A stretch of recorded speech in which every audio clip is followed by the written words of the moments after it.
I always knew we were a fairly odd family. Be prepared for strangeness. Get ready for spooky time. This really is my first film about family. It's as much to do with a brother and a sister and a father and a mother as it is to do with love. I resist calling them odd, because actually what they are is probably less odd than a lot of families. A lot of families are odd.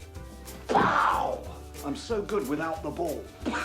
His father and him have a real kind of nice relationship. His mother's a little bit more strict, very supportive and all the rest of it, but can be a little bit cutting and is a little bit strange. You were such an ugly baby. I remember the first time I saw you, I thank God we were in driving distance of London Zoo.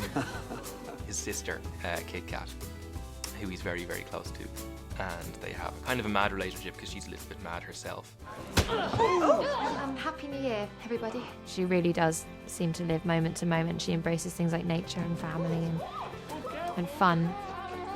I always thought of her as being, you know, Kathy or Kate Bush from Wuthering Heights, never wearing any shoes. And then in order to contrast most with her, this beloved uncle in his tweed suit and tie. He's probably on some level clever, but he's not very present. He sort of sits there and is constantly surprised by the world and by the fact that things are going on and has to be reminded of things. I've got an important announcement to make. We've decided, after a little bit of thought, to get married. That's wonderful news! Who are you getting married to? To Mary? Over there. Oh, thank God for that. Jolly embarrassing if it had been another girl, imagine that. You can definitely see how close they are. You know, that would translate into him wanting that for himself. One of the things we deliberately did when we were making the movie is get the family to be friends. So we had a couple of days where they just hung around together.